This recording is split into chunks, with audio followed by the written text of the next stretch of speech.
மாணவ செல்வங்கள் நண்பர்களுக்கு முதற்கண் வணக்கம். 2024-25 கல்வியாண்டில் அரசு பள்ளிகளில் 10ஆம் வகுப்பு படித்துக் கொண்டிருக்கக்கூடிய மாணவர்களுக்கு தமிழ்நாடு முதலமைச்சர் திறனாய்வு தேர்வு அறிவிக்கப்பட்டுள்ளது. தமிழக வரலாற்றில் முதல் முறையாக அறிவிக்கப்பட்டுள்ள இத்தேர்வுக்கு மாணவர்கள் எவ்வாறு தயார் செய்வது என்பது குறித்து சில விளக்கங்களை காணொலியில் காண்போம். இத்தேர்வுக்குரிய பாடத்திட்டம் முதலில் என்னவென்று பார்த்தோமானால் 9 மற்றும் 10ஆம் வகுப்பில் கணிதம், அறிவியல், சமூகவியல் பாடங்கள் தான். 9ஆம் வகுப்பில் இருக்கக்கூடிய கணக்கு, அறிவியல், சமூகவியல், அதே போல் 10ஆம் வகுப்பில் இருக்கக்கூடிய கணிதம், அறிவியல், சமூகவியல் பாடங்கள் தான் இத்தேர்வுக்கு கேட்கக்கூடிய பகுதிகள். இத்தேர்வுக்கு மாதிரி வினாத்தாள்கள் ஏதேனும் இதுவரை வெளியிடப்பட்டுள்ளதா என்றால் கண்டிப்பாக வெளியிடப்பட்டுள்ளது.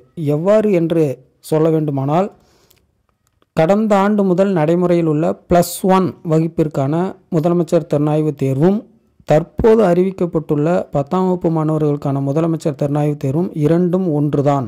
இரண்டுமே முதல் தாள், 2ஆம் தாள் என இரு தாள்களை கொண்ட தேர்வு. காலை மாலை என 2 மணி நேரம் தேர்வாக இத்தேர்வு நடைபெற இருக்கிறது. இரண்டுக்குமே பொதுவான சிலபஸ் தான். அது 9th 10th முடிச்சுட்டு 11th படிச்சுட்டு இருக்க ஸ்டூடெண்ட்ஸுக்கு நடத்தினாங்க. இந்த ஆண்டு 10th இப்போது அரையாண்டு தேர்வு முடிவுற்ற நிலையில், அதாவது அனைத்து பாடங்களையும் நடத்தி முடித்திருப்பாங்க. அரையாண்டு தேர்வு முடிந்து பொங்கலுக்கு அடுத்து ஜனவரி 25ஆம் தேதி இத்தேர்வு நடைபெறும் என அறிவிக்கப்பட்டுள்ளது.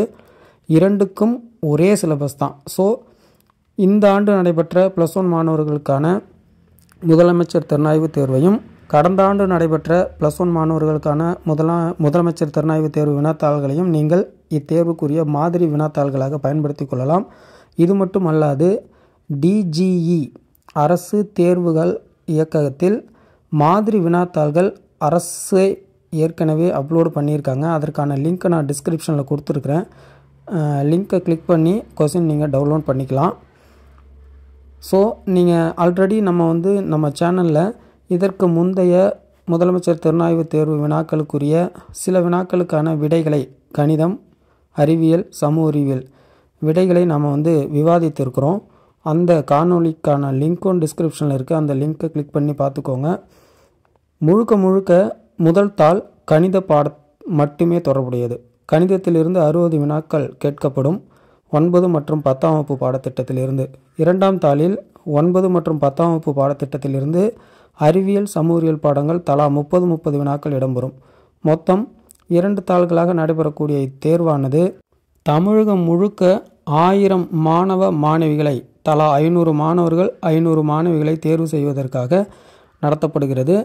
அது மட்டும் அல்லாமல் நடைமுறையில் உள்ள 69% இடஒதுக்கீட்டின் அடிப்படையில் மாணவர்கள் தேர்வு செய்யப்பட இருக்கிறார்கள்.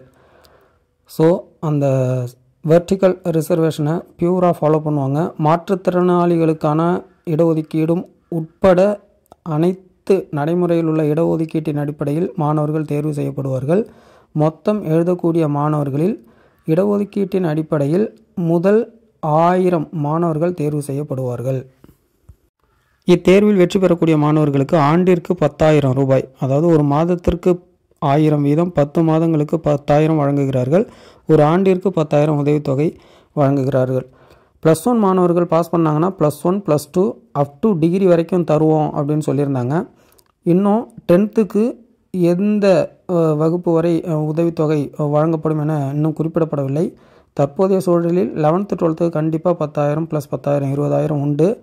10ஆம் வகுப்பு படித்து கொண்டு இருக்கக்கூடிய மாணவர்கள் எழுத இருக்கின்ற முதலமைச்சர் திறனாய்வு தேர்வில் வெற்றி பெற்றால் தற்போது +1 மாணவர்களுக்கு வழங்கப்படுவதைப் போலவே பட்டப்படிப்பு வரை உதவித்தொகை கிடைக்குமா என்பதை இனிவரும் காலங்களில் தகவல் கிடைத்தவுடன் காணொலியில் பதிவு செய்கிறேன். மாணவர்கள் இத்தேர்வுக்கு வழக்கமான தேர்வுகளிலிருந்து சற்றே தங்களை மேம்படுத்தி தயார்படுத்தி கொள்ள வேண்டும். NMMS ட்ரஸ்ட் தேர்வு எழுதிய மாணவர்களுக்கு அந்த அனுபவம் ஆல்ரெடி வாய்க்கப்பெற்றிருக்கும். நேரடி வினாக்கள் இடம்பெறுவது என்பது மிக குறைந்த அளவில் தான் இருக்கும்.